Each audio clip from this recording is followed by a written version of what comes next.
Chers amis, bonjour. Nous poursuivons notre route avec Moïse dans le livre de l'Exode, Destination Liberté. Dimanche, nous avons vu l'appel de Moïse, comment Dieu est venu, lui apparu dans le buisson ardent. Vous l'avez vu, il est derrière moi ce buisson. Et comment il lui a promis d'être avec lui et il l'envoie. Et pendant toute cette semaine, nous allons lire la suite de cette histoire. Alors, je vous propose de prendre dans Exode chapitre 3, et nous commencerons au verset 10 jusqu'au verset 16. « Va donc maintenant, je t'envoie vers le Pharaon pour que tu fasses sortir d'Égypte les Israélites, mon peuple. » Moïse dit à Dieu, « Qui suis-je moi pour aller trouver le Pharaon ou pour faire sortir les Israélites d'Égypte ?»« Je serai avec toi, lui répondit Dieu, et voici le signe auquel on reconnaîtra que c'est moi qui t'ai envoyé. Quand tu auras fait sortir le peuple hors d'Égypte, vous m'adorerez sur cette montagne-ci. » Moïse reprit, « J'irai donc trouver les Israélites et je leur dirai, « Le Dieu de vos ancêtres m'a envoyé vers vous. » Mais s'ils me demandent, « Quel est son nom ?» Que lui répondrai-je ? Alors Dieu dit à Moïse, « Je suis celui qui est. » Puis il ajouta, « Voici ce que tu diras aux Israélites. Je suis m'a envoyé vers vous. Puis tu leur diras, l'Éternel, le Dieu de vos ancêtres, le Dieu d'Abraham, d'Isaac et de Jacob, m'a envoyé vers vous. C'est là mon nom pour l'éternité. C'est sous ce nom que l'on se souviendra de moi pour tous les temps.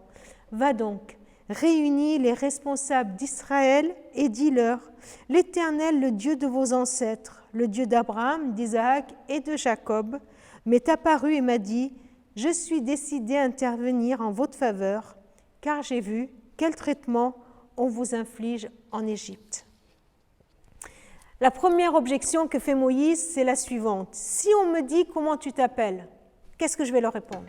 Quel est ton nom ? Quel est ton nom ? Moïse, il ose poser cette question à Dieu 3 fois saint, un Dieu transcendant. Il ose lui dire, mais c'est quoi ton nom ? Quel est ton nom ? Le nom de Dieu est ce nom par lequel il se révèle. C'est ce nom qui décrit qui il est. Et puis là, dans le livre d'Exode, on a ce fameux tétragramme. Donc, ce qui est écrit dans le texte hébreu, ce sont 4 consonnes. C'est pourquoi on l'appelle le tétragramme. Ce nom, il reste un peu mystérieux. Ce mot, on le trouve dans l'Ancien Testament de nombreuses fois, plus de 5000 fois. Et il est très proche du verbe être. C'est pour ça qu'on le traduit par « je suis qui je suis ».